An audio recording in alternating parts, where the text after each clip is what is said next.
Salut à tous, c'est Magic Uri. Aujourd'hui, par le prisme d'un grand tour du monde, on va parler géographie, culture, religion, politique, faune et flore dans l'univers de Hunter x Hunter.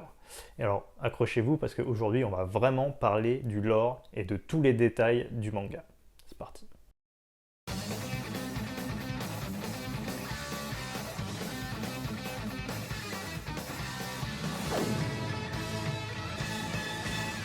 Cette vidéo va se consacrer au chapitre du volume 0 jusqu'au chapitre 390, le dernier en date, et donc ça va parler assez peu du nen.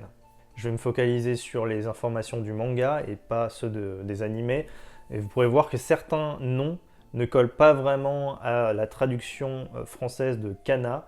C'est parce que j'ai essayé de rester au plus proche de la viande Togashi, donc dans la mesure du possible, j'ai essayé de récupérer les noms tels qu'ils sont dans le manga japonais. Les noms des villes et des personnages sont écrits en japonais, donc forcément on a une manière différente de les retranscrire en français. Rien que par exemple les différences entre R et L, donc Kiroa, Killua. Et du coup, voilà, chacun fait un peu comme il veut à sa sauce chez les traducteurs. En anglais, ils ont fait des choses différemment. Mais c'est vrai que Kana a pris ce parti de découper les mots souvent en syllabes, les syllabes japonaises. C'est comme ça qu'on se retrouve à la place de Arkenberg en Harukenburugu, entre autres.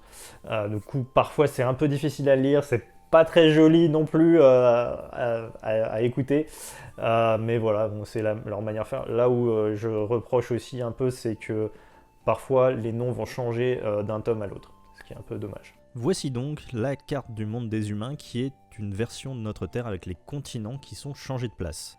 A noter d'ailleurs que la seule chose qui n'a pas été tournée par rapport à notre monde, en fait, c'est l'île du Japon.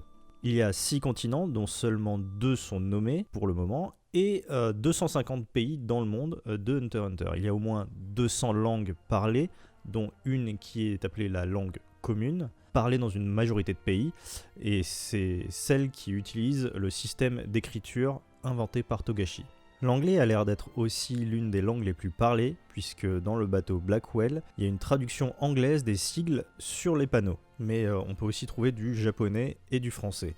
Tserinich fait référence au football avec la Ligue espagnole et la Série A italienne, et cite plusieurs philosophes, sportifs, musiciens et scientifiques ayant déjà existé, de nationalité anglaise, allemande, japonaise ou encore tchèque.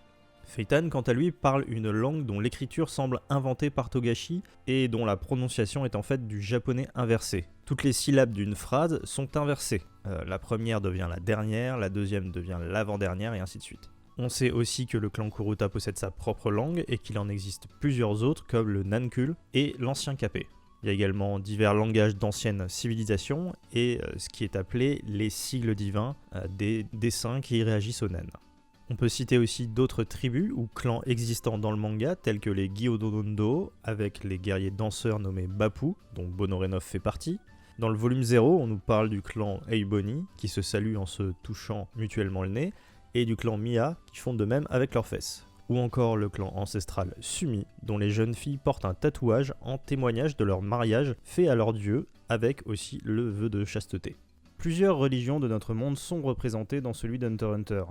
Par exemple, pour le christianisme, on peut voir une église à Meteor City, Kuroro fait référence à l'histoire de Judas, et la bête de naine de Tserinich possède le nombre du diable, le 666. Sayu a un tatouage d'étoiles et de croissants, représentant l'islam.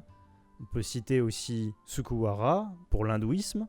Le naine de Netero fait référence au bouddhisme, avec la statue de la déesse Kanon, ou encore la bête de naine de Shurai qui représente la roue du Dharma. On peut voir également une étoile de David sur les yo-yo de Kirua ou encore sur l'émetteur de la famille Zoldyck. On peut aussi parler du vaudou par exemple avec Abengane. L'existence du nen a forcément aussi eu une influence sur la religion, avec par exemple la possibilité de connaître l'avenir ou bien avec les exorcistes qui peuvent effacer des malédictions de naines. Certaines couvertures du manga ont aussi des représentations religieuses. Ce monde est peuplé en majorité d'humains, avec quelques-uns ayant des particularités, comme les yeux écarlates ou une corne sur le front. On peut y trouver des animaux normaux et beaucoup d'animaux fantastiques, dont certains très dangereux. Certains monstres sont dotés de la parole et s'ils ne sont pas agressifs, peuvent être alors classifiés comme bêtes magiques et peuvent ainsi travailler avec les humains. Au niveau culturel, c'est à peu près la même chose que dans notre monde. Beaucoup de sports sont similaires et tous les arts sont représentés à un moment ou un autre. Que ce soit la sculpture, la peinture, la musique, la littérature, la bande dessinée, les arts de la scène ou encore les jeux. Le jeu de Gungi étant une invention de Togashi. Il y a un système bancaire et des ventes aux enchères. Par contre, a priori, il n'est pas mentionné s'il existe une bourse. La monnaie courante est le jenny. 1 euro vaut environ 150 jenny. Et on connaît aussi une autre monnaie, le Pale, et un jenny ça vaut 500 Pale. Sur Grid Island, l'argent est aussi en jenny mais sous forme de carte, ce qui remplit vite le classeur. La plupart des moyens de transport de notre monde sont aussi existants. Voitures, motos, trains, bateaux à voile et à moteur, hélicoptères, tanks, montgolfières. La grande différence est que les avions ne semblent pas exister et ce sont les dirigeables qui permettent de se déplacer par les airs. On s'en sert d'ailleurs aussi pour la guerre. Lorsque Killua se bat contre des militaires, il parle d'avions de chasse, mais apparemment une traduction plus juste serait aéronef de combat, ce qui impliquerait qu'il s'agit plutôt de dirigeables. Côté technologie, c'est aussi assez similaire à notre monde, bien que Togashi l'ait fait évoluer avec le temps. On peut voir des téléphones fixes et portables. Gon et Killua achètent un modèle Beetle 07 en forme de scarabée, mais c'était bien avant l'arrivée des smartphones qui ont du coup été rajoutés plus tard dans le manga. On a aussi des tablettes, des ordinateurs de bureau, des ordinateurs portables, la télévision, internet, fax, radio ou encore console de jeu. Sur internet, en plus du site des hunters et des ventes aux enchères, on a un magasin de jeux en ligne, Toyland, l'équivalent de Facebook nommé Facebox, et l'équivalent de YouTube nommé iTube, qui serait d'ailleurs un jeu de mots avec eye, l'œil en anglais. Les hunters ont Q, un moyen de communication privée qui permet de laisser des messages de façon sûre. Beaucoup d'armes sont également semblables, telles que les pistolets, revolvers de différents calibres, fusils d'assaut, fusils sniper, bazooka. On peut aussi parler de deux personnages, Golem, qui est un homme dans un mecha, et Marion, qui semble être un robot doté d'une aine. Il y a aussi des armes de destruction massive, telles que la miniature rose, une bombe très puissante, facile à produire et contenant également du poison. Mais la bombe atomique existe aussi dans cet univers. Killua explique que le Goruto Est utilise des aides économiques de pays voisins pour développer l'arme nucléaire. Il n'y a pas non plus de mention de programme spatial, bien qu'il y ait un système de GPS dans les téléphones portables. Il est possible que tout ça soit géré par des antennes relais, mais nous n'avons pas beaucoup plus d'informations là-dessus. D'ailleurs, il y a un système de points cardinaux comme le nôtre. Je reviendrai sur le GPS quand je parlerai du Dark Continent. On peut voir une fusée lors de l'explication du nen de Knuckle, dans l'anime et dans le manga, mais on peut dire qu'il s'agit juste d'une métaphore de la montée en flèche des intérêts, d'autant que Skyrocket, c'est une expression anglaise qui peut aussi bien désigner les fusées que l'accroissement rapide. La science, la biologie et la chimie sont plutôt évoluées également, par exemple Tseri Nietzsche parle de cellules souches. Dans ce monde, il y a plusieurs types de nations, comme par exemple des républiques, royaumes, empires ou fédérations. Les 5 pays les plus importants du monde ont formé un groupe nommé le V5, devenu V6 par la suite. D'ailleurs, techniquement, Togashi l'écrit à l'anglaise V5 ou V6. Opérant directement sous le V5, on a aussi l'Agence internationale des permis, qui est une organisation régulant les voyages vers le Dark Continent. Il aussi fait mention à un moment donné de Charte des Nations Unies, mais je ne sais pas s'il s'agit de la même chose que l'ONU pour nous, ou si c'est juste un autre nom pour le V5. L'association des Hunters, dont j'ai déjà parlé en détail dans une vidéo, est un organisme privé qui a une renommée internationale et le V5 l'emploie pour l'exploration du Dark Continent. On a aussi un système mafieux dont j'ai fait un focus. On sait également qu'il existe une organisation internationale pour le maintien de la paix. Dans la chronologie, on a le commencement de l'aventure de Gon qui est daté de fin décembre 1998. Du coup, l'examen des Hunters a lieu en début 1999 et un an plus tard, on a donc en l'an 2000 l'examen des Hunters de Killua. À l'été 2000, on a les élections pour le nouveau président et un an plus tard, le voyage vers le Dark Continent. Au chapitre 390, on en est au 17 août 2001. Cela dit, il y a des toutes petites erreurs de continuité dans le manga, mais c'est pas vraiment important. Et maintenant qu'on a parlé des généralités, c'est parti pour notre grand tour du monde. Il n'est pas précisé où se situent dans le monde les premières étapes du voyage de Gon. On nous présente la carte du monde qu'à partir de la dernière étape de l'examen. C'est a priori quelque part autour de ce continent sans nom que se situe l'île de la Baleine. Sur cette île, on peut y trouver un volcan, un marais avec le maître de l'étang, une forêt de hêtres tortueux dans laquelle on peut trouver des ours renards, un village et un port. Depuis l'île de la Baleine, le lieu de naissance de Gon et Jin, il faut environ 2 jours de bateau pour atteindre le port de Dole. C'est aussi ici que Killua revient lorsqu'il sort de Grid Island. Il est possible d'aller à la ville de Zaban en bus ou en passant par un village abandonné puis en allant vers le Grand Cèdre où habite une famille de Kiriko, des ratons renards. Zaban est une ville plutôt grande, en tout cas suffisamment pour pouvoir accueillir des milliers de participants cherchant le lieu où se déroule l'examen des Hunters. Dans le manga, on ne sait pas grand chose sur Zaban, mis à part que Jones le découpeur y a fait de nombreuses victimes, mais l'anime de 2011 rajoute un petit peu de background. L'examen des Hunters se déroule dans le quartier Tsubashi, en passant par le restaurant nommé le Point Culminant, le paroxysme dans la traduction de Kana. Ils descendent très profondément, puis l'examen commence et ils doivent courir 80 km jusqu'à l'escalier qui les mène au marécage Numere, où ils se font attaquer par des monstres et des plantes imaginaires. On peut citer en vrac les singes hommes, les ségamés, le patient attentif, le corbeau crieur, le papillon somnifère ou encore le champignon de mine. Ils arrivent ensuite à la réserve forestière de Biska, dans laquelle ils doivent cuisiner pour la deuxième épreuve. Dans le manga, on a une première partie qui consiste à attraper puis cuire un cochon Great Stamp, et pour la suite, ils doivent faire des sushis qui vont être jugés par Menshi. À ce moment-là, Menshi mentionne le Japon. Le nom est écrit dans la version japonaise, c'est Japon avec 2 P. Mais alors faut savoir qu'en japonais, Japon, ça se dit Nihon. Donc Togashi a dû faire un mix entre Japan et Nihon. On y apprend aussi que Hanzo y habite, et on peut imaginer que Basho aussi, puisqu'il peut écrire le japonais. Hanzo et Kurapika connaissent les sushis, mais pas les autres, qui finalement découvrent qu'il faut du poisson. Ils vont donc pêcher dans un étang, bien que pour les sushis, il faut normalement des poissons d'eau de mer. Comme Menshi les élimine tous, le président de Netero intervient et les amène en dirigeable jusqu'au mont Mafutatsu, la montagne coupée en deux où les participants doivent récupérer des œufs d'aigle tarentule qu'on ne voit d'ailleurs pas dans le manga. Par la suite, toujours en dirigeable, ils s'en vont vers la Trick Tower, la tour aux astuces dans la traduction française. Cette tour cylindrique est une prison avec des pièges qui est aussi gardée à l'extérieur par des monstres volants. La 4e phase se déroule ensuite à Zevil Island, ou île de Zebiru, qu'ils atteignent par bateau. C'est là qu'on y trouve une espèce de papillon qui est attiré par le sang. Enfin, les candidats restants sont amenés en dirigeable jusqu'à la 5e et dernière épreuve de l'examen, un lieu qui ressemble, je dirais, à un hôtel du Moyen-Orient. C'est donc la première fois qu'on voit la carte et qu'on nous indique que ce lieu se situe dans la partie nord du continent. Selon les différentes cartes qu'on peut voir dans le manga, le lieu de la 5e épreuve serait situé juste à côté de la frontière de l'un des 6 plus gros pays du monde, le royaume de Kukanyu.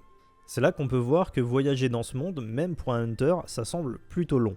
Pour rejoindre le domaine de la famille Zoldyck, Gon, Leolio et Kurapika doivent prendre le dirigeable pendant 3 jours. Dans la version française de Kana, elles disent qu'ils prennent le bateau, sauf que dans la version japonaise, c'est bien dirigeable. D'ailleurs, comme dans l'anime de 2011. Ensuite, ils prennent un train et enfin un bus touristique sur des routes de montagne. Ils arrivent alors à Kukuru Mountain, un volcan endormi culminant à 3722 mètres d'altitude, se trouvant dans la province de Dentora, dans la république de Padokia. Ce pays se situe dans un autre continent sans nom qui jouxte la république de Minbo, un autre état membre du V5. La famille Zoldyck possède le volcan ainsi que la forêt alentour, entourée par un mur d'enceinte. Il faut entrer en poussant la porte de la vérification, aussi nommée porte de l'autre monde, Yomi en japonais, ce qui correspond au royaume des morts dans la mythologie shintoïste. Il y a 7 portes, dont le poids double à chaque changement de taille. Chaque pan de la première porte pèse 2 tonnes. Il faut donc pouvoir pousser au minimum 4 tonnes pour passer sans se faire attaquer par le chien de garde géant nommé Mickey. En tout, il faut pouvoir pousser 256 tonnes pour ouvrir les 7 portes. À l'intérieur, dans la forêt, il y a la maison des gardiens de la porte Zebulo et Sequanto, et bien plus loin, la résidence des intendants. Hirumi explique que la demeure familiale se situe au sommet du volcan. On ne sait pas où exactement la demeure est localisée, mais elle possède de nombreux souterrains, vraisemblablement des galeries dans le volcan. Une fois Killua retrouvé, Leolio et Kurapika s'en vont, et Gon et Killua partent en dirigeable pour la tour du tournoi céleste, ou en abrégé Tour Céleste. D'après les traductions du nom dans d'autres versions, je dirais que la tour pourrait s'appeler normalement l'Arène Céleste. Cette tour se situe au milieu d'une grande ville sans nom, toujours sur le même continent que Kukuru Mountain. La tour mesure 991 mètres de haut sur 251 étages, ce qui en fait le 4e plus haut building du monde. Dans ce lieu aussi nommé la Terre sacrée des barbares, on y affronte des adversaires venus de partout dans le but de monter les étages. Environ 4000 personnes y viennent chaque jour et le nombre de personnes venant assister au match dépasse le milliard. Une fois inscrits, les participants passent le premier étage où ils doivent affronter un adversaire sur le ring. Ils ont 3 minutes pour montrer de quoi ils sont capables. Ils sont ensuite envoyés vers un autre étage suivant leur force. Ensuite, jusqu'au 200e étage, le bâtiment est divisé en groupes de 10 étages. Une victoire permet de monter 10 étages à chaque fois, et perdre fait descendre de 10 étages. Les combattants sont envoyés dans une salle spécifique d'un étage pour se battre, salle disposant d'un ring dans lequel se trouvent des milliers de spectateurs. Les combats durent 3 rounds de 3 minutes avec prise en compte de KO et d'un système de points, le premier arrivant à 10 gagnant le match.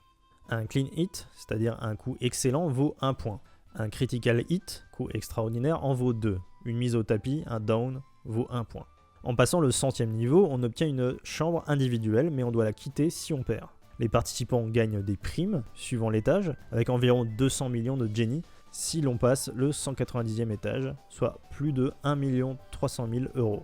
Une fois passé le 200e étage, on ne reçoit plus rien et on combat pour la gloire. Le système de combat change et il faut vaincre 10 adversaires avant de totaliser 4 défaites. Le temps de préparation est de 90 jours maximum. Si on obtient 10 victoires, on peut défier le Floor Master et en le battant, on devient le maître de son étage. Il y a 21 Floor Masters qui occupent chacun un étage entre le 230e et le 250e. Ils peuvent décider de se battre entre eux et même faire un match à mort, et avec cette renommée, ils peuvent facilement ouvrir une école de combat. Tous les 2 ans, les Floor Masters s'affrontent lors du Battle Olympia au dernier étage, et le vainqueur, en plus d'un trésor rare, devient le propriétaire du 251e étage. Après le passage de Gon et Killua sur l'île de la Baleine, le groupe va se reformer sur le nouveau continent qui s'appelle le continent Yorubian. Les États-Unis de Saerta forment le plus gros pays de ce continent et fait partie du V5. J'en profite pour placer d'abord Glamgasland, la capitale des plaisirs, une ville créée par l'auteur Sui Ishida pour son spin-off non canonique sur l'enfance de Hisoka. Glamgasland est clairement inspiré de Las Vegas et situé d'ailleurs au même endroit si on remet la carte dans le bon sens. La ville a été créée dans une région désertique recouverte de roches rougeâtres dans lequel se trouve un gisement de gaz précieux. Une fois le gisement épuisé, le clan Glam y a créé un premier casino avant que d'autres s'y installent. L'industrie du spectacle s'y développa. L'hôtel le plus important est le Royal Glam, et on en connaît un autre qui s'appelle le Princess Hotel, dans lequel on peut trouver le bar Jack, où la troupe de Moritonio qui a accueilli Hisoka donne une représentation. Du côté de Kurapika, il passe par une ville délabrée où il fait la rencontre du Senjikai, le groupe aux 1000 oreilles, qui va l'inciter à apprendre le nen et l'envoyer par la suite à la résidence Nostrad. On ne sait pas où se situe ce manoir, mais on peut imaginer qu'il doit être dans le même pays. Dans le même temps, Gon et Killua vont chercher des informations sur le jeu Grid Island, dans un cybercafé. Il y a un flou quant à la localisation de cet endroit. On a plusieurs versions différentes. Le manga ne nous dit rien, mais tout de même, Miruki envoie un aigle pour donner des informations à Killua, ce qui impliquerait qu'il soit quand même pas si éloigné que ça de lui. Ça semble difficile pour un rapace de voyager autant de Kukuro Mountain jusqu'à Yorkshin City. On peut donc penser que Gon et Killua se trouvent peut-être entre les deux après avoir pris la mer depuis l'île de la Baleine. Ils se seraient peut-être arrêtés sur la côte non loin. L'animé de 2011 nous donne plutôt l'impression qu'ils sont déjà arrivés à Yorkshin City, mais dans le manga, le titre du chapitre est vers Yorkshin, ce qui impliquait qu'ils n'y soient pas encore. De son côté, l'animé de 1999 prend en compte un autre paramètre, cette image. Il s'agit d'une reproduction de la place d'Espagne à Rome. Il est fréquent que les auteurs de manga reprennent des images de villes existantes pour les redessiner dans leur histoire, et il y a plusieurs villes dans lesquelles c'est le cas dans Hunter x Hunter, et j'y reviendrai. L'animé de 1999 a carrément fait passer Gon et Killua sur un autre continent, le continent Aegean, situé presque à l'opposé de Yorkshin. Au vu de la durée d'un tel voyage avec un dirigeable, c'est assez peu probable. En gros, comme les dessinateurs ont dû reconnaître la place d'Espagne, ils ont situé l'action à Rome. En aparté, le continent Aegean fait sans doute référence à Asian, soit l'Asie. Et le continent Yorubian, bien que représentant l'Amérique du Nord, donne l'impression qu'il s'agit de European. On peut alors imaginer que pour les autres continents, on ait des noms proches de American, African ou encore Oceanian. Et maintenant, on va parler de Yorkshin City. Évidemment, la ville est inspirée de New York City. Shin voulant dire nouveau, soit new. C'est pour ça que dans la version anglaise, ils disent York New City. Mais c'est aussi un jeu de mots en japonais, car Yokushin City ressemble à Auction City, la ville des enchères. Cela dit, tout New York qu'elle soit, les cartes associées à cette ville sont plutôt des versions retournées de Paris, de Barcelone et d'une autre ville dont je n'ai pas trouvé le lieu, on dirait un genre de citadelle. En tout cas, n'hésitez pas à commenter si ça vous parle. Mais dans tous les cas, ça ressemble pas à la carte de New York. C'est à Yorkshin que se tient une fois par an le Dream Auction, le grand marché d'échange de centaines de milliards de jennies sur une durée de 10 jours. Le maire de Yorkshin City se nomme Jito Noda, 60% de son élection a été payée par la communauté mafieuse, ce qui fait que le chef de la police est à la botte de la mafia, et donc que le reste de la police également. Ça a permis de pouvoir mettre en place les Underground Auctions, des enchères illégales gérées en secret par la mafia dans le Cemetery Building et qui rassemblent un bon nombre de chefs de clans mafieux. Dans l'histoire, ils se font attaquer par la brigade fantôme, puis plus tard l'araignée récupère les objets afin de vendre des faux créés par Korutopi lors d'une nouvelle enchère. La vraie vente publique, quant à elle, a lieu dans le bâtiment de Southern Peace. Rien que pour avoir le droit de participer et obtenir le catalogue, il faut débourser 12 millions de jennies, soit 80 000 euros. Le nom de Southern Peace, dans la vraie vie, est certainement une référence à une multinationale spécialisée dans la vente aux enchères, nommée Sotheby's. Pour le reste du Dream Auction, il y a des ventes et des marchés un peu partout dans la ville. À l'extérieur de Yorkshin, on peut trouver l'aéroport de Ringon, à environ 90 minutes du centre-ville en voiture, et le désert de Goldo, où se déroulent plusieurs combats. On connaît aussi en vrac les stations de train de Tarzetol, Ripa et Castour, le Day Road Park, une avenue nommée la rue Continentale et aussi d'autres lieux tels que le Motoba Building, le grand magasin Saloma et les hôtels Bayrock et Baytackle. On peut aussi citer le repère de la brigade fantôme qui se trouve dans un quartier abandonné suffisamment grand pour que Korutopi puisse créer 50 répliques de l'immeuble. Pour aller à Grid Island, Gon et Killua passent l'examen de M. Batera qui se trouve être dans le bâtiment Southern Peace, puis prennent le train jusqu'à son château afin d'être envoyés dans le jeu. On apprend par Charnalk que l'île se situe quelque part dans le vrai monde et à l'est de Yorkshin. Dans une précédente vidéo, j'avais émis l'hypothèse, en faisant des calculs de distance, que l'image qui est présentée là serait réelle, et donc que techniquement l'île devrait être facilement visible sur une carte du monde. Je l'avais pas remarqué avant, mais il se trouve que Grid Island apparaît bien sur la carte présentée par Cheadle.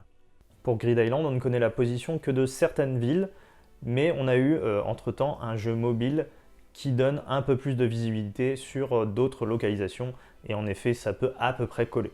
On démarre le jeu à l'arbre Shiso, qui est le nom d'une plante ornementale. Dans la version de Kana, ils ont utilisé comme nom de l'arbre la traduction de la plante, soit Perilia de Nankin. L'arbre est aussi nommé en tant que Starting Point. De là, on voit une plaine et on peut se rendre à l'une des deux premières villes, Antokiba, la ville du Challenge. Pour deux images, Togashi s'est basé sur la ville médiévale de Rothenburg en Allemagne. À Antokiba, on peut concourir pour divers jeux ou faire des quêtes pour gagner des objets. Et tous les 15 du mois, il est possible de remporter une carte rare lors d'une compétition. On peut aussi y obtenir des informations dans un magasin tenu par un personnage non joueur afin d'avancer dans le jeu, et aussi acheter une carte de l'île. L'autre ville de départ est Robikuta, où vont débuter Charnalk, Korutopi et Shizuku. En allant vers le nord, on passe par une forêt puis une montagne où on peut rencontrer des brigands. Puis on trouve la zone rocheuse à une dizaine de kilomètres de Antokiba où Gon et Killua s'entraînent avec Biscuit. C'est un lieu de progression utile pour un utilisateur de Nen. On trouve ainsi plusieurs monstres qui peuvent être transformés en cartes, les cyclopes, le marimochi, le lézard de mélanine, le rat télécommandé ou encore le cheval à bulles, le plus difficile à attraper. Ils récupéreront la carte du scarabée King White Oak Wagata, et je passe sur les autres qui ne sont que mentionnés mais qui ont été dessinés pour le merchandising de l'anime. En allant vers le nord, après avoir passé un campement abandonné, on trouve un lac qu'on contourne sur la gauche jusqu'à trouver Masadora, la ville de la magie. On peut voir l'emplacement de Masadora sur la carte que Finks et Phaeton ont récupéré avant de tuer Rataza. C'est là qu'on voit que sur la carte du jeu mobile, ils ont placé Masadora un tout petit peu trop au sud. Le PNJ d'Antokiba nous donne une distance à parcourir de 80 km, ce qui semble correspondre en effet bien à l'endroit sur la carte de Rataza. On peut d'ailleurs y voir 3 autres lieux qui ne correspondent à rien que nous connaissons, ce qui me fait dire qu'il y a beaucoup de petits villages ou lieux à visiter sur Grid Island et dont on ne fait pas mention dans le manga, qui va se concentrer sur les villes les plus importantes. Massadora est la seule ville fantastique de Grid Island, avec des bulles qui volent et des bâtiments à l'aspect étrange. On peut y trouver des magasins standards pour acheter toutes sortes d'objets sous forme de cartes ou des informations, et également le magasin de cartes à sort. Un sachet de 3 cartes à sort coûte 10 000 Jenny et il faut l'ouvrir dans le magasin, puis mettre les cartes tout de suite dans son classeur. Le design du magasin est le même que l'avatar du hacker Hunter nommé Ixchonpe, ce qui tend à dire qu'il a participé à la création de Grid Island. Un PNJ explique qu'en allant 50 km vers l'ouest, on pourra trouver un port. Il faut passer par une forêt où on doit affronter une meute de loups qui ont tous une attaque différente, qu'on peut voir avec le Gyo. D'ailleurs, vous allez dire que je pinaille, mais dans la version Kana, ils ont mis que c'était 50 km à l'est. Sauf que non, c'est bien écrit ouest en japonais. De la ville portuaire, on peut récupérer ainsi le ticket de passage pour quitter l'île, avec un choix de destination de plus de 50 ports. C'est à la fin de l'arc qu'on peut voir que la salle de téléportation où se trouve Elena est en fait à l'intérieur de la tour de ce bâtiment. Plus tard, Gon, Killua et Biscuit se rendent au sud de l'île vers Dorias, la ville du jeu. On peut y jouer au casino pour remporter des cartes rares, certainement dans le château qu'on peut apercevoir. Aucune autre indication n'est donnée sur la localisation des villes de l'île à partir de là. Abengane se rend à la ville de Bunzen pour utiliser son naine d'exorcisme dans une forêt qui serait a priori ici selon le jeu mobile. Ensuite, l'équipe rencontre d'autres groupes et ils se rendent à Sofrabi, une autre ville portuaire mais qui ne permet pas de sortir de l'île. En venant à 15, on peut trouver le repère des pirates dans un bar qui mène ensuite à une forteresse dont le phare a été réaménagé. Les pirates, qui ne sont pas des PNJ mais des humains, surveillent tout intrus tentant d'entrer à Grid Island. A l'intérieur, on peut affronter Laser et les pirates afin d'obtenir la carte numéro 2, la côte d'Antsubo. Lorsque Goreinu rejoint l'équipe, ils vont dans un restaurant asiatique, certainement à Sofrabi, et on peut voir que l'extérieur est une représentation de Londres avec Big Ben. Ils s'envolent ensuite pour rencontrer Hisoka à un étang et se rendent ensemble à Ai, la ville de l'amour, nommée Love Love dans la VF. Cette cité est calquée sur le mont Saint-Michel avec un cœur géant au sommet. Il ne passe que très peu de temps dans Ai, mais on peut voir que les PNJ ont des comportements très clichés de rencontres amoureuses. Il y a probablement des quêtes à faire dans cette ville pour récupérer des cartes. La dernière ville qui est aussi la capitale est Rimeiro, que Killua atteint en utilisant la carte à sort Dérive qui permet de se rendre dans un lieu qu'on n'a pas encore visité. Biscuit dit qu'ils ont certainement visité tous les autres lieux du jeu, mais dans une logique de jeu vidéo, les joueurs auraient eu tendance à tout ratisser, et pourtant ils n'ont toujours pas visité la capitale. Donc il semblerait qu'il y aurait peu de quêtes importantes dans cette ville. Il faut dire aussi qu'ils ont récupéré plusieurs cartes en procédant à des échanges. D'après le jeu mobile, Rimeiro se trouve ici, un endroit assez reculé et ce qui pourrait en effet expliquer pourquoi ils n'y sont jamais allés. Dans le château, Gon retrouve List, puis Duen dans un tas d'ordures, une image qui fait souvent rire car elle reprend celle de Yoshihiro Togashi. Alors je reprends ce que je disais dans une vidéo précédente, mais on ne sait pas vraiment dans quelles circonstances la photo là a été prise. C'est peut-être juste une mise en scène, même si on sait que les mangakas sont parfois obligés de travailler plusieurs jours et nuits d'affilée au même endroit, ce qui pourrait expliquer le bazar. En tout cas, ça ressemble plutôt à de l'autodérision d'avoir dessiné Dwan de cette manière. D'ailleurs, dans les vidéos sur le net disponibles où on peut voir Togashi, son atelier est plutôt propre. Après avoir fini le jeu, les trois retournent au port de Dole avant de se séparer. Biscuit récupère l'objet de la carte Blue Planet, qui est une pierre précieuse d'une matière inconnue sur Terre. C'était aussi à ce même port que Killua s'était rendu afin de retrouver les ratons renards qui devaient le guider jusqu'au lieu du 288e examen à la ville de Bizuka Fumaro. Certainement encore une fois quelque part sur le premier continent. C'est en passant par le magasin Dick Sakura qu'on atteint le lieu de l'épreuve. Dick Camera en VF. Ah, puis ils se sont trompés aussi sur le nom de la ville. Et maintenant on va passer à l'arc des Chimera Ants. Gon et Killua utilisent la carte accompagnement pour voler jusqu'à Kaito et tombent en plein milieu du continent IGN sur les terres reculées de l'empire de Kakin. Lorsque Laser a utilisé une carte de maître du jeu, c'est à divers endroits de ce continent qu'ont été envoyés les membres de la brigade fantôme ayant débarqué illégalement à Grid Island. Kaito fait des recherches pour le compte du pays de Kakin sur la faune et fait également des analyses écologiques avec le reste de son équipe. Il leur montre des camps Tiger et d'autres sortes d'animaux fantastiques avant d'aller présenter l'étendue de ses recherches à Monsieur Won, qui les informe qu'un morceau d'animal étrange a été amené à Southern Peace, où a eu lieu les enchères publiques de Yorkshire. On leur présente un morceau du bras de la reine des Chimera Ants et ils prennent la route continentale vers le sud, là où le bras a été retrouvé. En aparté, l'homme leur demande de le contacter s'il trouve une espèce rare nommée Ponytail Cat albinos, en gros un chat à queue de cheval albinos. Après avoir analysé les courants marins, ils estiment que le corps du monstre doit avoir échoué sur une île de l'archipel des Baruza, qui constitue cet ensemble d'îles au sud du continent Eurobian. Et l'île qui nous intéresse est divisée en 5 États membres de la Fédération Mythénée. D'ouest en est, on a l'État autonome de NGL, soit Neo Green Life, ensuite la République de Rocario, la République de Asu, la République du Goruto Ouest et enfin la République du Goruto Est. On peut aussi lire de temps en temps Goruto de l'Est ou même Golto. C'est en République de Rocario qu'arrive l'équipe.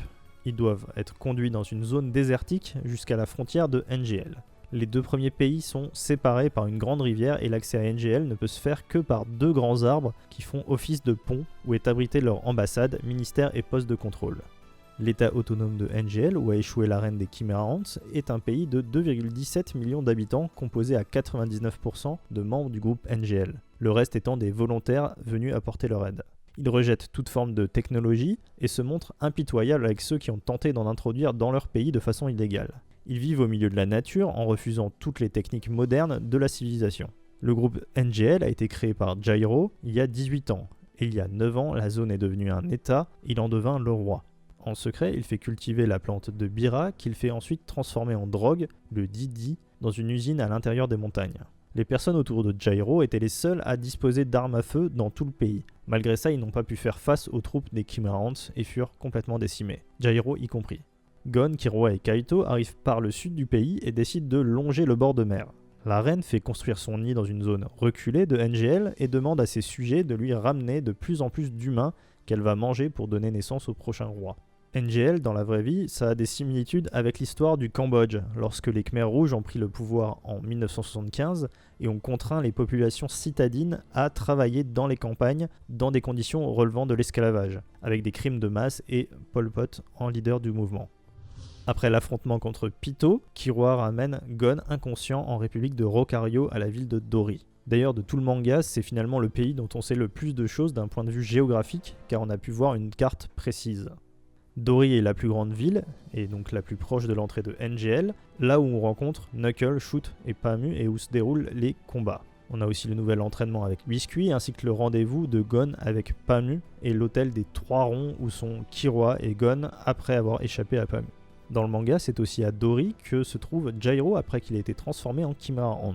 C'est le seul soldat ayant été capable de son propre chef de ne pas se soumettre aux ordres de la reine. Alors pour ceux qui n'en démordent pas et croient toujours que Jairo c'est Méléon, il se trouve que Jairo est à la ville de Dori au chapitre 203 lorsque Gon affronte pour la première fois Knuckle, alors qu'à ce moment-là, Méléon est toujours dans le nid de la reine. Et il ne s'en va qu'à la naissance de Meruem une vingtaine de jours plus tard, au chapitre 216. Plus au nord, on a la ville de Kuen, puis Pata, là où Jito s'est défoulé sur les policiers. Il s'en va alors vers le mont Miera, où il affronte sur la route Knuckle et Moro. Le reste du pays n'est pas abordé, mais on peut citer les villes de Iningue, Setoru et Kuanto, à l'est le désert de Birugai et au sud la chaîne de montagnes de Roto. Et à ce moment-là, il y a quelque chose de bizarre dans le manga, on retrouve Kaito sous forme de marionnette dans un château. Le problème, c'est qu'à ce moment-là, on se trouve toujours au Rocario, mais pourtant c'est le même château qu'on retrouvera plus tard au Goruto Est. Ils prennent même le train pour s'y rendre juste après. Dans l'animé, à ce moment-là, l'erreur a été évitée, ils ont juste pas montré le château. Ou bien Nov aurait pu les y emmener avec son naine, mais dans ce cas, pourquoi s'embêter ensuite à reprendre le train pour retourner au Goruto Est? Ça n'a pas de sens. Ah, et voyons voir comment s'en sort Kana avec la carte du Rocario. Le mont Mira remplace Iningue. Iningue est passé au sud, à la place de la chaîne de Roto. Et comme on n'avait plus de place, on a mis le texte de la montagne au-dessus. Donc, continuons. On ne sait pas grand-chose des républiques de Asu et du Goruto Ouest, si ce n'est que sur une carte, on peut voir brièvement qu'une grande partie du Goruto Ouest semble constituée de forêts. L'équipe arrive donc au Goruto Ouest en train et s'arrête dans une ville très proche de la frontière avec le Goruto Est. On apprend que des Chimera Ant hostiles ont été aperçus un peu partout sur le continent Yorubian. Gon et Killua s'infiltrent au Goruto Est en passant par un fleuve. La République du Goruto Est est dirigée par Masadoru Digo, ou du moins c'est ce que l'on croit, mais en réalité, il a été remplacé par un sosie depuis plus de 30 ans. Celui-ci dirige le Goruto Est comme un dictateur et on peut voir facilement le parallèle dans la vraie vie avec la Corée du Nord. À l'arrivée de Meruem au palais, il tue le faux Digo et c'est Bizef qui dirige le pays dans l'ombre, ce qu'il faisait déjà en grande partie avant. Marcos était un des militaires les plus haut gradés du Goruto Est, mais après l'invasion des Chimera, s'est vu dans l'obligation de donner des informations aux Hunters pour mettre sa famille à l'abri. La capitale du pays est Peijin, un nom qui ressemble à Beijing, en français Pékin. Et proche de Peijin, on retrouve le château dont je parlais tout à l'heure, où se trouve le corps de Kaito et qui est basé sur le château de Neuschwanstein en Allemagne. Le Goruto Est compte au départ 5 millions d'habitants, avant que la sélection n'en tue environ un dixième. Les habitants sont soumis à un système de dénonciation nommé le doigt pointé. Les groupes de personnes se surveillent entre eux et gagnent des points en fonction des dénonciations, comme par exemple découvrir un espion de pays ennemi, avoir des preuves qu'une révolution se prépare, ou encore savoir où se cachent des exilés. Quand on passe un certain niveau, tout le groupe monte d'un cran hiérarchique. A l'inverse, en cas de fausse dénonciation, ou si un criminel se trouve dans le groupe, c'est tout le monde qui est puni. Les aides économiques des autres pays ne vont pas aux pauvres, mais aux riches, et comme je le disais avant, servent au développement de l'arme nucléaire. Il y a donc de grandes inégalités dans ce pays avec beaucoup de propagande. Lorsque Killua se rend compte de la sélection et qu'il tente de la neutraliser, il n'est pas cru par le peuple lorsqu'il leur dit que Digo est tombé dans les mains de l'ennemi, car celui-ci est apparu bien vivant à la télévision. Il était à ce moment-là manipulé par Neferupito. Killua souhaite passer par la ville de Taba, mais il renonce à cause de l'aura de Netero, et c'est à la ville de Ruoton qu'il change de plan. Sur cette carte, on peut voir les positions de chacun. Ça se passe au moment où Gon est poursuivi dans la forêt, et où Killua est à Ruoton et choisit d'aller vers le nord, où il va rencontrer les troupes de Leol.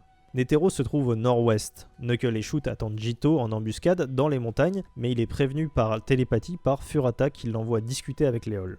Au palais de Peijin se trouvent le roi et les gardes, ainsi que certainement Werufin et Burovuda. Nov et Moro sont dans une grande ville au nord de Peijin, et ce point d'interrogation représente sûrement Ikarugo qui est plutôt dans les environs à ce moment-là. Il est dans un lac souterrain et amène par la suite Killua se faire soigner dans une clinique illégale du Goruto Est. Le fait que Ikarugo connaisse cette clinique n'est jamais expliqué, mais on peut imaginer que c'est à cause de son passé d'humain travaillant pour Gyro. Gon de son côté est suivi par Méléolon jusqu'à un désert. Il retourne finalement dans la forêt et Knuckle propose à Gon de se rendre à Mandai, une ville située à mi-chemin de leur position. La plupart des événements suivants ne se passent qu'à Peijin et au palais. On peut noter la présence de nombreuses galeries à Peijin et d'une église souterraine où Moro affronte Leol. L'infiltration de Nov nous donne beaucoup d'indications sur le palais. Pour information, si vous regardez l'animé, les étages commencent à 1F, c'est-à-dire First Floor. Sauf qu'au Japon, comme dans d'autres pays, First Floor ne correspond pas au premier étage, mais au rez-de-chaussée. Et pour le coup, c'est bien écrit à la française dans la version de Kana. Nov passe par le grand jardin où se trouvent des arbres contenant des cocons d'humains sélectionnés qui se sont éveillés aux naines et qui sont en train de se faire transformer en hybrides de Chimera Ant. Il se dirige ensuite vers les couloirs du rez-de-chaussée et préfère contourner le jardin central pour arriver jusqu'au grand escalier de la tour principale. Il s'arrête ici et repart vers la droite, puis vraisemblablement vers l'arrière où il voit les camions et donc Pamu se diriger vers les hangars souterrains. La disposition de la tour centrale et des ailes change au cours du manga. Le garage n'existe pas au début. Du coup, l'anime a modifié certains passages pour plus de cohérence. Toujours au rez-de-chaussée, on peut sortir par la droite ou par la gauche pour atteindre les deux ailes. On peut soit prendre le couloir pour se rendre à l'ascenseur qui va au sous-sol, soit prendre les escaliers menant aux tours secondaires. C'est dans la tour ouest que se trouvaient Meruem et Komugi lors de l'attaque. De chaque côté de ce grand couloir arrière se trouvent des chambres pour les serviteurs et occupées par des Chimera Ant. C'est dans ces chambres à l'est du palais qu'est placé le cocon de Pamu, bien que l'endroit ne soit pas aussi clair dans le manga que dans l'anime. Au premier étage de la tour centrale se trouve la salle à manger et en prenant un des deux escaliers, on peut aller à la chambre du roi au deuxième étage. Durant l'attaque, Gon et Killua montent à la terrasse de la tour est, puis sautent jusqu'à la tour ouest où se trouvent Pito et Komugi. Plus tard, l'explosion de puissance de Youpi détruit complètement la zone de la tour centrale, mais qui reste intacte à cause d'une naine de Moro. Ce qui reste est expulsé sur l'arrière, mais une fois que Moro stoppa sa capacité, tout finit par tomber en ruine. Voici une carte plus précise des souterrains. Depuis la surface, on passe par la salle de contrôle où on peut ouvrir ou fermer des portes blindées. On a aussi des garages avec des véhicules de type tank et un ascenseur montant jusqu'au rez-de-chaussée du palais. Cet ascenseur est équipé de caméras et d'une balance, et il va remonter automatiquement s'il est vide. Si quelqu'un souhaite monter jusqu'au palais, il lui faudra un code d'accès. En cas de saisie erronée, l'ascenseur se bloque et peut lancer du gaz soporifique. C'est ici que se battent Ikarugo avec Burovuda, puis avec Werufin. En prenant le couloir vers le nord, sur 5 km, on arrive à 4 grands entrepôts. On stocke dans l'entrepôt A des armes et des munitions, dans le B le patrimoine culturel et les trésors d'ailleurs que Ina est censé avoir pillé. La zone C est l'entrepôt privé de Digo, et dans la zone D sont stockées les réserves de nourriture. C'est au bout de cette aile D que se trouve un entrepôt spécial avec des maisons où sont emmenées Pamu avec 4 autres filles. C'est aussi ici que le roi mourra avec Komugi. La zone E, la plus éloignée du palais, est en fait un bunker réservé à Digo. De leur côté, Netero et Meruem sont amenés par le dragon de Zeno loin au sud du palais, sur une zone militaire d'essai d'armes lourdes, probablement du coup proche de la mer, avec une énorme salle souterraine et dotée d'énormes piliers. À la fin de l'arc des Chimera Ants, le Goruto Est est placé sous la gouvernance de l'Organisation internationale pour le maintien de la paix. NGL, quant à lui, deviendra une réserve naturelle et sera placé sous la juridiction de l'association des Hunters afin d'éviter de futurs conflits. Pariston y aurait envoyé les 5000 hybrides de Chimera Ant qui sont certainement déjà sortis de leur cocon. Les autres nations stoppent alors les donations vers ces deux pays. Les habitants du Goruto Est et de NGL survivants obtiennent le statut de réfugiés et sont accueillis par les 3 autres États membres de la Fédération Myténée, les républiques de Rokario, Asu et Goruto Ouest. Et maintenant on va parler succinctement de l'arc de l'élection du nouveau président. Ça se passe sur le continent nord-ouest, entre d'un côté Kiroa Kipara Kukuru Mountain et de l'autre côté la ville de Swaldani City où se trouve l'hôpital accueillant Gon, juste à côté le siège de l'association des Hunters. On peut estimer que Swaldani City et Kukuru Mountain sont plutôt proches l'une de l'autre. En effet, Kiroa, après avoir récupéré Haruka, part au matin en voiture sur l'autoroute, puis sur des routes de montagne, et utilise son Godspeed sur 40 km jusqu'à atteindre l'aéroport de la ville de Parasta. En prenant un dirigeable, il atteint la métropole de Swaldani City pendant la nuit. Et en fait, Hirumi a été même plus rapide que lui en voiture. Hirumi et Hisoka affrontent le groupe de Terra Dane et Kiroa sauve Gon. Le siège de l'association des Hunters est un bâtiment de bureau assez classique avec un amphithéâtre pour les conférences. Gon, qui a été guéri, va retrouver Kaito, transformé en chiméra, dans une grande maison au milieu d'une forêt, puis retourne assez rapidement à Swaldani, ce qui tend à penser que les deux lieux ne doivent pas être bien éloignés. Gon, Kiroa et Haruka se rendent ensuite à la ville touristique de l'Arbre Monde, mesurant 1784 mètres et considéré comme le plus grand arbre du monde des humains. Jin dit qu'il a pas mal attendu Gon, mais il n'aurait pas donné quand même rendez-vous à l'autre bout du monde non plus, donc c'est certainement sur le même continent. On sait par la suite qu'il s'agit d'un arbre-monde qui a stoppé sa croissance, n'ayant pas reçu suffisamment d'éléments nutritifs. Il y a des ascenseurs et des escaliers permettant de monter jusqu'à 500 mètres, et chaque année, plus de 3000 personnes tentent l'ascension à partir de ce point. Mais 94% d'entre elles abandonnent avant les 1000 mètres, 4% font appel aux équipes de secouristes venant avec des hélicoptères monoplaces, 1% meurent et reste 1% qui réussit, soit environ 30 personnes par an. Il faut signer une décharge pour monter et c'est interdit pour les moins de 18 ans sauf si on détient une licence de Hunter. Au sommet, il y a un nid d'oiseaux géant. C'est là que Jin explique à Gon l'existence du Dark Continent et des vrais arbres-mondes qui sont tellement gigantesques qu'ils prennent racine dans les montagnes, aspirent du magma et dépassent l'atmosphère. Je reviens un peu en arrière, pendant le court arrêt à l'île de la baleine de Gon et Kiroa, on peut voir dans le manga une scène qui fait beaucoup parler, c'est celle de Jin, que l'on voit sur un monstre, lui-même sur un genre de dragon géant, volant. Cette scène ne pourrait être, si ça se trouve, qu'une simple représentation de ce dont est capable Jin, ou bien même ce que Gon pourrait simplement imaginer de ce que fait son père. Mais si c'est bien réel, on ne sait pas non plus quand ça se déroule. En tout cas, Jin, sur ces images, se trouve au pied d'une montagne, sur une île. Il se peut en effet que ce soit une simple montagne, mais sinon ce serait un arbre-monde. Si le manga reste assez mystérieux sur ce point, l'anime semble vraiment prendre le parti de présenter comme un arbre-monde. Donc, petite théorie, il se pourrait bien qu'il s'agisse d'un arbre-monde en pleine croissance qui n'aurait pas encore atteint sa taille maximale, ou bien qu'il n'ait pas pu se développer plus étant donné la taille de l'île. En effet, les représentations d'arbres-monde à maturité semblent encore bien plus massives au niveau du tronc. On peut aussi se dire que Jin aurait pu avoir connaissance d'une île sur laquelle se trouve un arbre-monde et qu'il a voulu l'atteindre en volant avec son dragon. D'ailleurs, il y a plusieurs espèces de dragons dans le monde, les Zoldyck en possèdent un. À la fin de l'arc, qui est aussi celle de l'anime, Gon, Kaito et son équipe vont voir un envol d'oiseaux au soleil levant, nommé les cygnes de la déclaration. Ces cygnes vivent près d'une ancienne exploitation minière qui est le lieu de naissance de Spina Crow et de Stick Dinner. Kaito a racheté la mine et Spina cherche à devenir Hunter pour le rembourser. Durant l'arc des Chimera Ant, elle avait fait la promesse à Gon de lui montrer l'envol de ces cygnes. Kaito, quant à lui, ne se souvient pas du lieu où il est né, il dit juste que si Jin ne l'avait pas pris comme disciple, il serait en train d'agoniser dans un bidonville. Toute la partie sur l'enfance de Kaito dans l'anime de 2011 est en fait un passage hors série. Avant de passer à l'arc du Dark Continent, je vais parler des lieux qui sont cités dans le manga, mais dont on n'a pas la localisation. Meteor City, ou la ville de l'étoile filante, est une ville décharge de 6000 km² avec entre 8 et 10 millions d'habitants. Les autres pays viennent déverser tout ce qu'ils souhaitent et les habitants récupèrent tout. J'ai fait une vidéo focus sur Meteor City il n'y a pas longtemps. Je vais revenir vite fait d'ailleurs sur un commentaire à propos de la date de création de la ville. Un peu partout, il est écrit que c'était il y a 1500 ans, mais sur le wiki anglais, qui est en général une bonne source, ils disent 500 ans. Alors je parle pas japonais, mais bon, j'ai quand même revérifié un peu partout, et même la phrase en elle-même.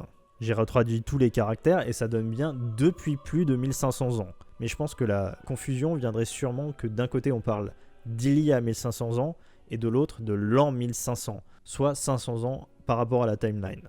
Le début en japonais s'écrit à peu près pareil. En parlant de Meteor City, le hacker qui en parle compare sa surface avec un pays fictif nommé la République de Rabe. Dans les autres lieux juste mentionnés, on peut parler de Nebasuka, où Léol a été interviewé. On ne sait pas si c'est une ville ou un pays, mais ça ressemble fortement au Nebraska. Si on reprend la carte des attaques de Chimerant que j'ai montré tout à l'heure, et qui est présentée en même temps que cette interview, il y a une croix où se situerait approximativement le Nebraska. On peut imaginer aussi que Meteor City soit pas trop loin de cette zone, vu que Zazan a réussi à y aller relativement rapidement. J'avais parlé dans ma vidéo de la possibilité que Meteor City soit à la place de Tokyo, à cause de la comparaison que Togashi fait, pour qu'on sache la taille de la ville. Mais sur la carte quand même, le Japon est assez éloigné d'NGL. Dans le volume 0, on apprend le passé de Kurapika. Le clan Kuruta migre de temps à autre pour rester caché du reste du monde. Le dernier endroit où ils ont vécu est la province de Lukuso, au cœur d'une forêt luxuriante et où les herbes, les arbres et même les rochers sont en forme de spirale. Le village est constitué de huttes qui sont aussi décorées de spirales, tout comme le mobilier intérieur. Le clan Kuruta a son propre langage, mais certains sont aussi capables de parler la langue commune. Le jeune Kurapika n'était même pas au courant, mais dans le clan, il y a aussi des gens qui n'ont pas d'yeux écarlates.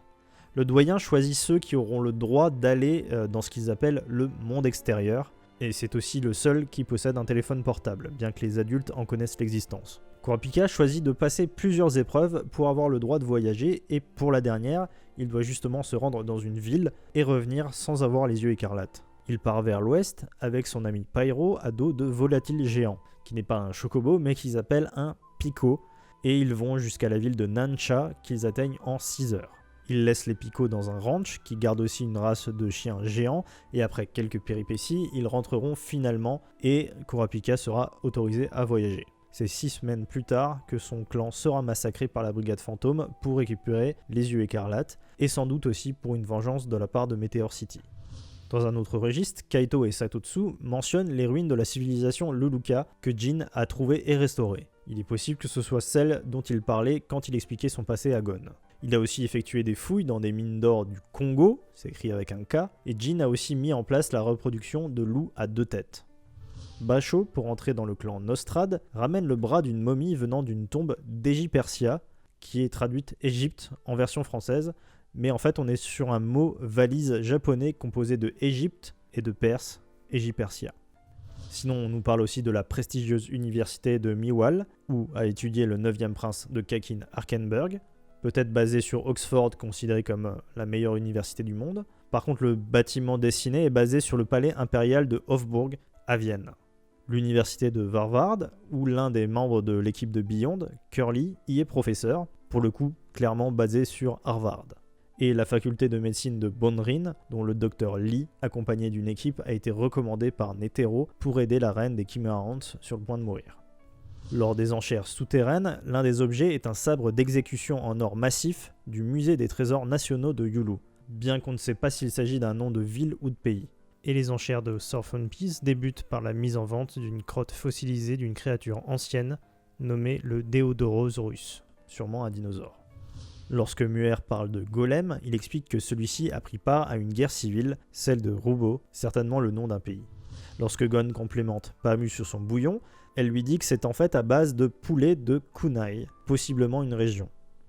Charnak mentionne un autre pays, la République de Kotoritana, en estimant la taille de celui-ci équivalente à celle de Grid Island. On peut voir plus tard une photo de Fugetsu et Kacho qui prennent la pose devant des montagnes, avec écrit en alphabet Hunter Fujimisan et une altitude. C'est similaire en fait au Japon avec des bornes de point de vue sur le mont Fuji, mais pas tout à fait écrit de la même manière. Et on va terminer avec les pays du V5 qui restent, en plus de la République de Minbo, du royaume de Kukanyu et des États-Unis de Saerta. Les autres membres sont la fédération Ochima et les nations alliées de Begerose. Passons à présent à la partie sur le Dark Continent. Il est évoqué pour la première fois par Jin. Le monde que nous connaissons ne serait qu'une minuscule partie d'un monde bien plus grand. Tabou pour le grand public, mais connu par de nombreuses personnes tout de même, comme par exemple des hunters, des scientifiques et les gouvernements. Alors est-ce que Togashi y avait pensé dès le début du manga ? Alors, c'est possible, de mon point de vue déjà parce que c'est une mécanique assez connue dans les récits pour élargir un univers, et aussi parce qu'il avait déjà fait avec son précédent manga Yu Yu Hakusho. La carte du monde des humains ne présente pas de pôle, et le fait que les avions aient été remplacés par des dirigeables était déjà peut-être prévu pour éviter la facilité de pouvoir se rendre au Dark Continent en volant. Bon, par contre, ça pose le problème des GPS. À moins que les réseaux téléphoniques ne marchent par relais, comme je le disais avant, pour fonctionner, il faudrait des satellites, ce qui sous-entend donc un programme spatial. C'est pas impossible, mais ça soulève des questions, par exemple, comment ne pas savoir comment créer un moteur à réaction alors qu'on peut faire des fusées ? Souvent d'ailleurs, on sait que financer les programmes spatiaux, ça permet aussi des avancées technologiques, justement comme les téléphones portables ou les ordinateurs modernes. Mais comme dans le manga, certains scientifiques sont au courant de l'existence d'un monde plus vaste, on pourrait penser que ce soit par le biais de satellites. Par exemple, on pourrait imaginer que certains soient en orbite géostationnaire au-dessus du monde des humains pour faire fonctionner les téléphones, les GPS, etc. Mais du coup, ils devraient être capables de connaître beaucoup plus de choses sur la Terre. D'ailleurs, si une telle Terre aussi énorme existait, ça devrait changer le nombre de jours dans une année, et pourtant on a bien un calendrier comme le nôtre. Jin explique qu'il y a toute une procédure pour se rendre au Dark Continent. Il faut une autorisation, des moyens, des capacités et un contrat. Pour l'autorisation, il s'agit d'avoir la permission de voyager par les autorités internationales. Pour ce faire, suivant la procédure normale, cela prend au moins 6 mois car il faut avoir des lettres de recommandation de députés et faire des démarches administratives auprès de tous les pays membres du V5. Et même en faisant tout ça, l'autorisation peut être refusée. Pour les capacités, on parle ici des gens qui vont faire le voyage. Ils doivent être capables de s'en sortir sur le continent et faire les recherches scientifiques. Les moyens, c'est du point de vue de financer l'expédition et le transport, et enfin le contrat pour la répartition des gains. Si Jin n'a pas encore eu ne serait-ce qu'une seule de ces 4 conditions, le fils de Netero, Beyond, a eu plusieurs dizaines d'années pour se préparer. Il fait intervenir le pays de Kakin dans l'équation pour obliger le monde à aller explorer le Dark Continent. En effet, il y a 200 ans, le V5 a fait signer un traité de non-invasion du Dark Continent, ne laissant que quelques personnes y aller de temps en temps. Maintenant, on va se focaliser sur l'empire de Kakin. C'était à l'origine qu'un petit pays au temps où de grandes guerres avaient lieu. L'ancêtre du roi actuel Nasubi Oikoro a matérialisé une jarre de naine et a fait s'affronter ses enfants dans une guerre de succession. Le pays est devenu très fort et a grappillé du terrain jusqu'à être à présent l'un des plus gros du monde. Il y a 30 ans, le pays a connu la révolution la plus silencieuse de l'histoire et a profité des incidents de Shinrinkan pour passer d'un régime impérial socialiste à une démocratie parlementaire. Le pays, qui s'appelait à l'époque comme la famille royale, a changé de nom pour devenir ainsi l'empire de Kakin et connaître une grande croissance économique. Mais au moment de ce changement, ils n'ont pas pris la peine de signer à nouveau les traités de non-invasion et donc ne sont techniquement plus soumis à quoi que ce soit. Ce n'est pas précisé, mais Shinrinkan pourrait bien être la capitale de l'empire de Kakin. Dans leur culture, les enfants légitimes du roi sont tous appelés princes, et lors de la guerre de succession, ils reçoivent une bête de naine protectrice, qu'ils soient ou non déjà utilisateurs de naines. Il y avait une pratique de Kakin il y a longtemps, c'était d'enlever de force des personnes de basse classe sociale pour les enterrer avec les princes morts durant la guerre. Il s'agissait de personnes du sexe opposé au prince et qui sont appelés les compagnons de l'au-delà. Tout ça pour éviter que le prince ne revienne d'entre les morts pour hanter le roi. Ce n'était pas un honneur d'être le compagnon, et cette caste était appelée les intouchables. Bien que la pratique ait disparu, ces personnes sont encore fortement stigmatisées et sont interdites d'intégrer l'armée ou un emploi dans l'administration. C'est le deuxième prince Kamiya qui a récupéré des membres des intouchables pour son compte afin d'en faire des armes. Les enfants non légitimes, quant à eux, ont le droit de vivre, mais sont marqués à vie par des cicatrices faites au visage par des lames de rasoir. Actuellement, le roi a 14 enfants qu'il compte se faire s'entretuer dans une guerre de succession au sein du bateau qui partira vers le Dark Continent. Il est assez clair que Kakin est basé sur la Chine. Le roi Nasubi prend donc la parole devant le monde entier pour dévoiler l'existence du Dark Continent, le but étant de prendre de court le V5 et de les forcer à agir. Beyond Netero a déjà tout calculé, il se rend volontairement à l'association des Hunters qui vont l'emprisonner. Pour ne pas perdre la face, le V5 choisit d'accueillir Kakin dans leur rang pour former ainsi le V6 et partager à parts égales les découvertes sur le continent. Beyond reçoit un contrat à signer pour avoir le droit de s'y rendre tout en restant sous la surveillance de l'association des Hunters et toutes ces découvertes seront attribuées au V6. Mais grâce à tout ça, la première case est cochée, celle de l'autorisation. Les capacités, c'est-à-dire le personnel qualifié pour l'expédition, sera géré par l'association des Hunters. Ils vont recruter beaucoup de gens et leur donner des licences de Hunter temporaires. Le pays de Kakin s'occupera des moyens financiers et le contrat de répartition des richesses par l'équipe de Beyond, dont Jin et Pariston font maintenant partie. Le but pour Beyond étant de pouvoir s'échapper de sa surveillance afin de faire ce qu'il veut sur le continent. La préparation se fait sur une année. Pendant ce temps-là, on peut voir deux villes dont on ne sait pas grand-chose, la première étant une mégalopole où se trouvent, derrière un lourd dispositif de sécurité, des restes de corps humains ayant des rapports avec le Dark Continent. Et ensuite une ville de Kakin où se trouve le quartier général de Beyond, peut-être Shinrinkan. Puis vient le jour du départ. Il a lieu depuis le nord de Kakin, dans une grande ville portuaire qui correspondrait, si on remettait les continents dans le bon sens, à Bombay en Inde. Je reviendrai sur l'expédition un peu plus tard. Pour le moment, je vais parler du bateau monumental qui va transporter les premiers colons vers le Nouveau Monde. Il est tellement grand que c'est presque une ville sur l'eau. Le Blackwell est le premier d'une vingtaine de bateaux en train d'être construits. Il peut accueillir 200 000 passagers et il est divisé en 5 parties. On fait rapidement le parallèle avec le Titanic, avec les personnes riches en haut et les pauvres en bas. 2000 personnes sont aux étages 1 et 2, dont 100 médecins, et les 180 000 autres restantes sont partagées entre les niveaux 3 à 5. Au départ, il y a 800 soldats au niveau 1, 600 au niveau 2, et 600 autres sont répartis du niveau 3 au 5. La guerre de succession est normalement limitée au niveau 1 et 2. Si le design est celui d'une baleine, évidemment, on peut voir que Togashi a voulu rappeler le design des dirigeables qu'il a fait avec des yeux et des dents d'animaux. Au-dessus du bateau se trouve un yacht flottant sur de l'eau destiné aux personnes les plus importantes. Rien que la taille de celui-ci nous montre à quel point le Blackwell est énorme.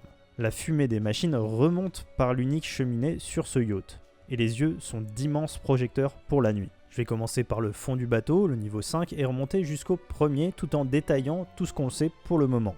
Deux images nous montrent une coupe du bateau, mais la deuxième semble plus précise sur le nombre d'étages à chaque niveau. Les étages se retrouvent sur les numéros de chambre, mais par contre il y a un petit souci de décalage de numéros, j'y reviendrai. Le passage d'un niveau à l'autre est réglementé par l'armée de Kakin et elle garde le passage entre les niveaux 2 et 3 qui sont séparés par une épaisse porte au sol. Le niveau 5 est le seul qui est complètement immergé et au niveau de l'hélice. Selon cette image donc, ce niveau est composé de 12 étages dont une grande salle des machines. Il y a des cabines de type standard pour les passagers, une unique clinique sans médecin et un marché. On retrouve pour la première fois Kuroro dans une salle de rassemblement dont le numéro est 37 564, un numéro pouvant être lu en japonais Minagoroshi, ce qui veut dire massacre. On serait donc au 37e étage en partant du haut. Un seul grand réfectoire central accueille les passagers de la 5e classe, mais le couloir pour y aller est géré par des petits mafieux, le clan Buor qui soutire 5000 jenny, soit 33 €, juste pour s'y rendre.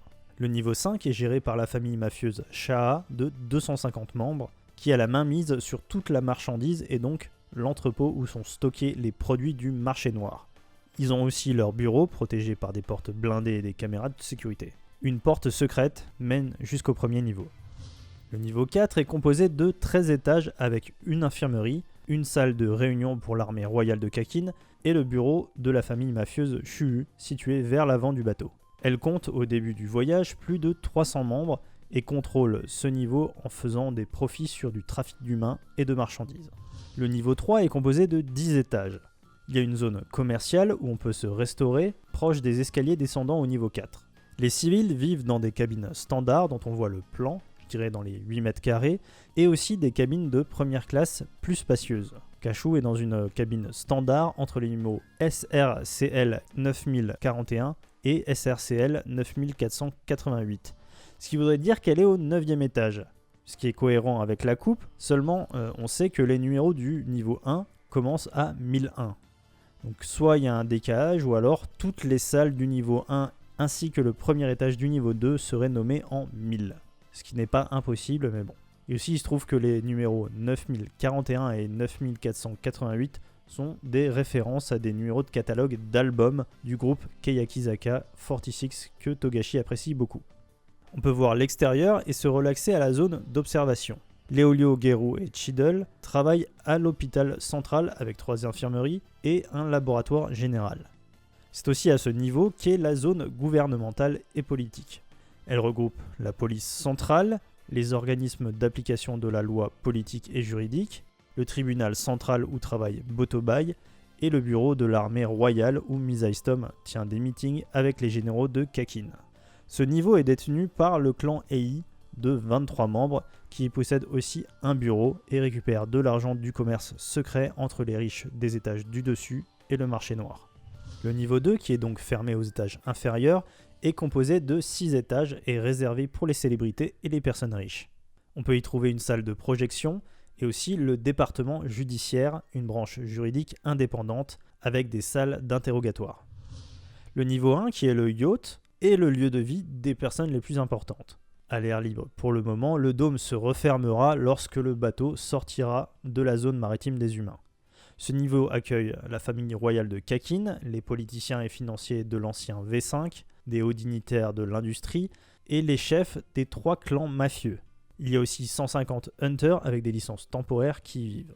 Ces gens sont appelés VVIP, Very Very Important Person. Avec les informations qu'on a, je me suis amusé à dessiner les plans de la zone principale. On y trouve la suite résidentielle du roi sous bonne garde, qui est la plus grande du Blackwell, même si en réalité la taille n'est pas forcément définie.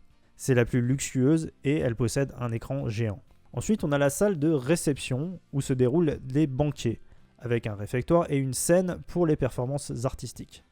Cette salle des fêtes a l'air assez énorme et sur plusieurs étages. Je l'ai estimée à 50 mètres par 80 mètres, soit environ 4000 mètres carrés. Il y a un sas qui permet de rejoindre les quartiers résidentiels des princes. La zone est protégée par une enceinte de murs, que vous pouvez voir en rouge.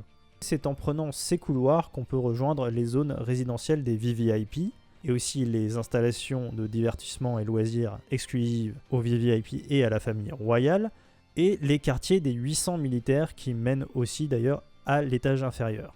Sur cette image, on peut voir la taille approximative d'une suite VVIP. Il est possible que la zone soit plus grande que cela au vu des images des couloirs. Actuellement, les premiers et deuxièmes princes y sont confinés à cause de leur procès. Broko Lee, le boss du clan Sha, y possède une suite, tout comme Onyor Longbao, le boss du clan Shu.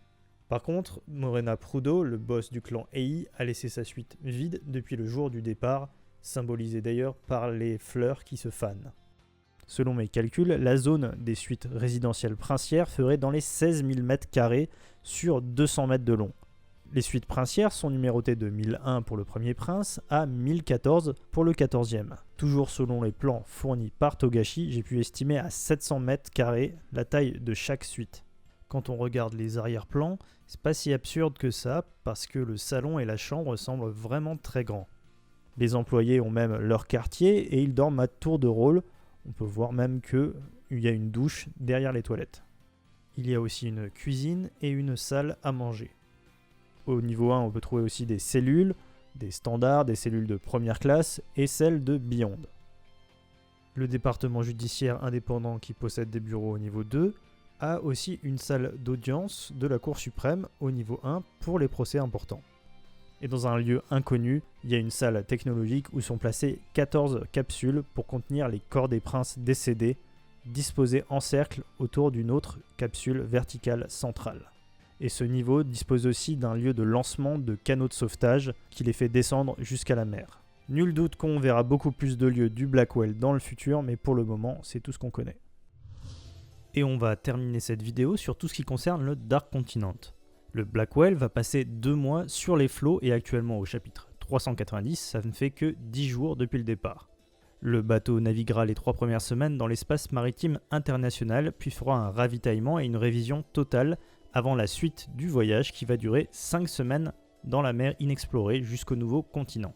Les plus à craindre dans la mer inexplorée sont les changements climatiques et les monstres volants qui sont en pleine lutte de territoire et de survie.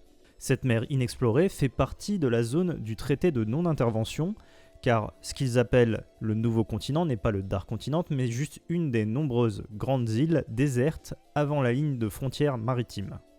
Les passagers qui auront survécu à la sanglante traversée seront les colons de cette nouvelle île, et les clans mafieux se partageront le territoire. C'est là que la mission de l'association des Hunters et du groupe de Beyond débutera. Morrow les conduira avec son navire jusqu'à une petite île qui servira de base intermédiaire, et ensuite fera route vers la porte du gardien. Le gardien est une bête magique disposant de connexion avec le continent, et il faut négocier avec lui pour passer de l'autre côté. Un guide est alors assigné pour se rendre jusqu'au Dark Continent et y aller sans guide et suicidaire. Il n'est pas précisé s'il faut continuer en bateau ou si c'est le guide qui se charge du transport. La zone maritime des humains est donc au milieu de la mer inexplorée, elle-même au milieu de la mer sombre qui forme le grand lac Möbius. Je vous renvoie vers ma vidéo sur la taille du Dark Continent si vous ne l'avez pas déjà vue, et vous en saurez un peu plus là-dessus. Il est dit que les ancêtres de la race humaine ont migré du Dark Continent vers le monde des humains, et que depuis, des désastres sont arrivés à chaque fois que l'humanité a tenté de s'y rendre. C'est pour ça que le V5 a fait ce décret il y a 200 ans, mais pourtant il y a eu 149 tentatives de voyage officiels. Et le nombre officiel de survivants est de 28 seulement sur 5 voyages. Beyond Netero est le seul à être encore en vie, mais en réalité, officieusement, on peut au moins compter Linneo Doble, la doyenne des Hunters, et le directeur de l'Agence internationale des permis qui y sont aussi allés. Netero s'y est rendu par 2 fois, et au moins une fois accompagné de Linné et Zig Zoldyck. Un ancêtre de Gon et Jin, Don Fricks, est toujours actuellement en train d'explorer le Dark Continent. Il survit depuis plus de 300 ans grâce à des aliments lui permettant une longue vie. Il a passé sa vie à écrire les livres « Récits de voyage sur le Nouveau Monde », Est et Ouest. Mais pour le moment, seul celui de l'Est est existant, l'autre est toujours en cours d'écriture. Dans le livre de l'Est, il y décrit 5 trésors et les 5 calamités qui se trouvent dans ces mêmes zones. Les expéditions qui ont eu lieu précédemment avaient toujours l'idée en tête de ramener un de ces trésors pour aider l'humanité, mais jusque-là sans succès. Et ce qui est surprenant, c'est que ces livres ne semblent être basés que sur la côte du Dark Continent. La dangerosité des monstres est évaluée en fonction de plusieurs critères, comme par exemple leur nombre, leur férocité, leur capacité de reproduction et celle de destruction. Tout est décrit dans des tableaux du manga, mais en gros, les monstres de rang C sont par exemple des ours, requins, serpents venimeux ou abeilles géantes. L'humain en tant qu'individu, seul, est considéré de rang C. En tant qu'espèce, par contre, on serait plutôt sur du rang B+, ou A. Les Chimera Ants ayant absorbé des humains sont de rang B, mais les 5 calamités sont toutes de rang B+, ou A. Les États-Unis de Saerta ont conduit une expédition vers le nord du lac Möbius. Après 400 km de forêt, ils ont trouvé la ville labyrinthe ancienne avec une herbe permettant de guérir toutes les maladies. Mais Brionne, l'arme végétale, classifiée de rang B+, protège les ruines. Elle n'a laissé que 2 survivants. On nous la présente comme une sphère sur le corps d'un homme, peut-être liée à la grande tour qu'on voit au fond de la ville. Selon le tableau, on sait que Brionne ne serait pas un seul monstre, mais en fait entre 10 et plusieurs dizaines. Sur la côte nord-est, dans une chaîne de montagnes, se trouve un minerai nommé la pierre inépuisable, dont un seul fragment plongé dans l'eau peut générer jusqu'à 20 000 kW par jour, soit l'équivalent de la consommation journalière de 1600 personnes. Elle se situe sur le territoire de Papou, l'éleveur d'humains. Les nations alliées de Bégué-Rossé ont envoyé 1000 hommes, mais seuls 7 en sont revenus. Papou est de rang A, les victimes étant écrasées jusqu'à ressembler à des poupées. Au moment de sa présentation, il est noté comme l'échange de la vie contre le plaisir. Et on voit d'ailleurs une des poupées avec comme un sourire. Il est donc possible que le monstre donne du plaisir et aspire la vie de l'humain en échange. D'après le tableau, des moyens sont connus pour l'éviter. Au sud du lac Möbius se trouve Métallion, la plante alchimique. Il y a 50 ans, un groupe réuni par le royaume de Kukanyu, dont Beyond Netero faisait partie, a pu trouver la plante, mais ils se sont trompés de route, et certains ont attrapé Zobé, la maladie de l'immortalité, et en plus la plante s'est fanée. En se faisant toucher par cette maladie, on devient comme un zombie avec l'impossibilité de mourir, et sans avoir le besoin de se nourrir. Il n'y a eu que 6 survivants, en incluant Beyond, et un hunter qui a attrapé la maladie. Zobé est classé au rang B+. Au sud-est du lac se trouve le Sangensui, pas vraiment traduit en français, mais nommé Trinity Elixir en anglais. Ce serait la solution primaire servant de base à toutes sortes de liquides. On a cette notion de 3 dans le titre avec le mot San, sans savoir vraiment à quoi ça peut correspondre. La République de Minbo a fait appel à l'association des Hunters pour le trouver, mais ils ont été attaqués par AI, un groupe d'êtres vivants gazeux, mais seulement 3 personnes ont survécu sans rien rapporter et en plus sont devenus fous. AI serait liée à Nanika, qui prononce le même mot quand elle parle et dont on sait qu'elle vient du Dark Continent. Les yeux de Nanika sont noirs comme le monstre et les victimes de AI sont comme essorées jusqu'à la mort, de la même manière que le fait Nanika si on n'arrive pas à remplir ses demandes. D'autre part, AI est désignée comme l'aspiration à la codépendance, comme l'est la relation entre Killua et Haruka. AI est considéré de rang A. Pour finir, encore plus loin au sud-est, on peut voir des marais qui servent de terrain de jeu à Elbel, le serpent à double queue. La fédération Ochima y a envoyé des hommes pour y trouver le Nitro Rice, un riz d'extrême longue vie. 99% des hommes sont morts, ne laissant que 11 survivants. Elbel est un monstre de rang A qui est noté comme pouvant transmettre l'envie de tuer. Dawnfrix aurait trouvé le Nitro Rice et les herbes médicinales pour pouvoir vivre aussi longtemps. Selon Jin, il ne serait pas étonnant de tomber sur d'autres calamités non répertoriées. En tout cas, on peut voir que le Dark Continent est déjà rempli de monstres vraiment gigantesques. Il suffit de voir la taille de Netero par rapport aux monstres sur cette image. Et la double page qui nous présente le Dark Continent pourrait nous donner des indices sur ce qu'il y aurait potentiellement, mais ça pourrait être aussi qu'une simple représentation imaginaire. Voilà, c'est fini pour cette vidéo. J'espère que ça vous a plu. Alors c'est vrai que j'ai un petit peu grogné contre l'AVF de Kana, mais bon voilà, après une fois qu'on a vu les scantrad, des fois c'est un peu bizarre d'arriver vers des noms aussi compliqués ou des petites phrases bizarres qui n'auraient pas dû être là. Donc c'est un peu dommage, mais voilà, peut-être qu'un jour on aura une perfecte édition. En tout cas, le monde d'Hunter x Hunter regorge de petits détails et c'est toujours très intéressant quand on le relit, on redécouvre de nouvelles choses. Et on a une part aussi de mystère qui est bienvenue puisque c'est quand même la base du manga. Au tout départ, on nous dit c'est un monde entouré de mystères. Alors c'est vrai que si on parle par exemple de One Piece, alors je les ai tous, hein, donc voilà, c'est un manga que j'apprécie beaucoup, mais c'est vrai que la façon de voir est totalement différente. C'est-à-dire qu'Oda va lui parler de tout. C'est-à-dire on peut, au détour d'une conversation, avoir le nom d'une île, et 50 volumes plus tard, on aura toute l'île. On va tout savoir de long, en large et en travers.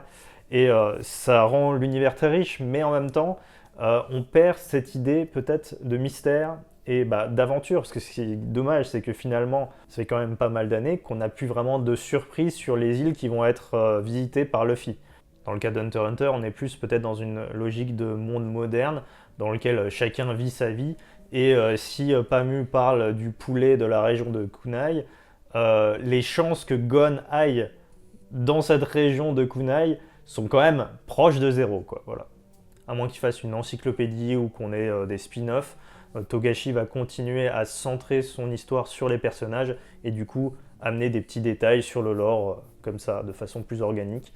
On peut facilement se moquer du fait qu'il y ait énormément de textes et que finalement Hunter x Hunter serait devenu un livre plus qu'un manga, mais si on prend la peine de le lire, on découvre une histoire mature, surprenante et bien construite, avec des personnages intelligents qui ont des réactions et des émotions réalistes, et plein de petits détails qui donnent quand même du corps à l'œuvre. Voilà, merci de m'avoir suivi, et puis n'hésitez pas à mettre des commentaires si ça vous a plu, et à bientôt.